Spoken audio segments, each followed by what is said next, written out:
हम बकवास पर आपको खुशामदीद। घाटा ड्रामे की अगली किस्त में आप देखेंगे कि सना तो बिल्कुल पागल हो चुकी है हमज़ा के पीछे। हमज़ा ने इसे फ़ोन पर ब्लॉक का किया, वो तो खुद उससे मिलने उसके घर की तरफ भागती है। अब यहाँ पर नवाब बेगम इसे रोक लेती हैं, तुम पागल हो, तुम्हारे सामने तलाक देकर गया वो तुम्हें। वैसे आज पूरी किस्त सना की सोच में ही गुजर गई, शुरू से लेकर आखिर तक वो सब कुछ सोचती रही और 20 मिनट का ड्रामा सिर्फ इसकी सोच पर ही गुजरा। अभी भी वो अपनी माँ के सामने चिल्लाती है तो नवाब बेगम इसे रोकने के लिए कहती हैं, मर गया हमज़ा तुम्हारे लिए और तुम उसके लिए। अब मैं तुम्हारी ज़ुबान से उसका जिक्र ना सुनूं, समझी तुम? सब कुछ तुम्हारे लिए किया था, खुद बर्बाद होकर आ गई। इस पर सना चिल्लाती है, आप लोगों ने मेरे लिए नहीं, जो भी किया अपने लिए किया। मैं अच्छी तरह से जानती हूँ कि हमज़ा और मेरे दुश्मन आप लोग हैं, हमें अलग करने में भी आप लोगों का हाथ है।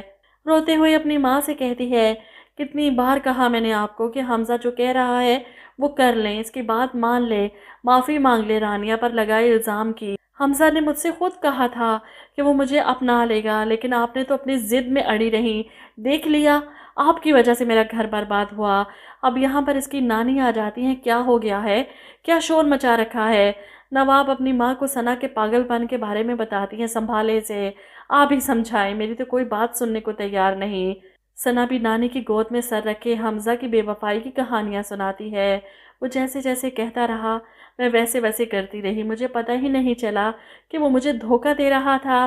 नानी भी इसे संभालने की कोशिश करती हैं, जिसकी वजह से इतने इतने बड़े झूठ बोलकर गुनाहगार बनी, वो वजह तो सिरे से ही ख़त्म हो गई, अब क्या फ़ायदा। इधर ऑफिस में बैठा दानिश अपनी माँ के मोबाइल पर फ़ोन करता है, रानिया से मेरी बात करवाएं, जिस पर वो सना की वजह से पहले ही परेशान थी, गुस्से से चिल्लाती हैं, दिमाग ख़राब हो गया है, घर आकर खुद बात कर लो, मैं नहीं करवा सकती। दानिश माँ पर नाराज़ होता है तो नवाब बेगम गुस्से में मोबाइल रानिया के कमरे में लेकर जाती हैं, पकड़ो, बात करो। रानिया पहले हैरत से अपनी खाला को देखती है और फिर फ़ोन को, किससे बात करूं? वो फ़ोन कान को लगाती है तो दूसरी तरफ दानिश इसे कहता है, हेलो जानेमन, क्या हाल है? इसकी आवाज़ सुनकर रानिया को गुस्सा ही आ जाता है, क्यों कॉल की तुमने? जिस पर दानिश खबासत से हंसता है, तुमसे मोहब्बत ही इतनी है, तुम्हारी खैरियत पूछने के लिए कॉल की, ये बताने के लिए कि मैनेजर को ला रहा हूँ मैं, वो सब याद है ना जो मैंने तुम्हें समझाया था? रानिया बेदिली से कहती है, हाँ यह सब याद है मुझे। नवाब बेगम इसके सर पर ही खड़ी थी, कहीं रानिया किसी और को कॉल ना मिला दे। वो फ़ोन इसके हाथ से खींच कर वहाँ से चली जाती हैं।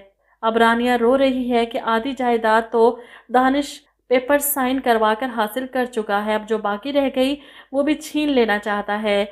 इसीलिए तो फैक्ट्री को हासिल करने के लिए रानिया से पावर ऑफ अटर्नी पर दस्तखत करवाना चाहता है। इधर नवाब बेगम परेशान होकर अपने मियाँ के सामने रोती हैं, सना ने तो हमें कहीं मुंह दिखाने के लायक ही नहीं छोड़ा, बिल्कुल पागल हो गई, ऊपर से दानिश इसकी दवाई भी नहीं ला कर दे रहा। इनकी बातें सुनकर रशीद साहब गुस्से से कहते हैं, ये तरबियत की है तुमने अपनी औलाद की, एक भी अच्छा नहीं निकला दोनों में से।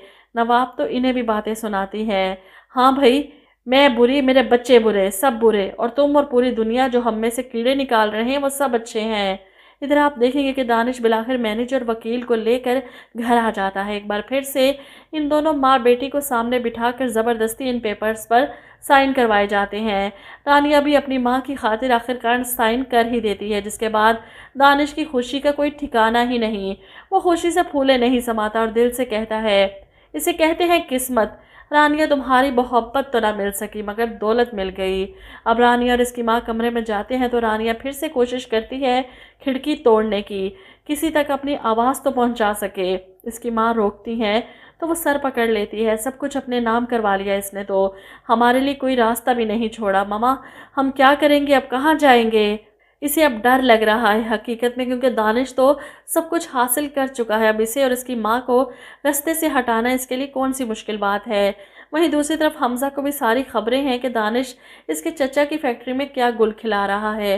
वो अपनी माँ को बताता है कि दानिश ने बहुत बड़े बड़े स्कैम उनकी फैक्ट्री में किए हैं, और जब इस मैनेजर ने दानिश को पकड़ा तो 15 साल पुराने मुलाजिम को इसने एक सेकंड में निकाल दिया।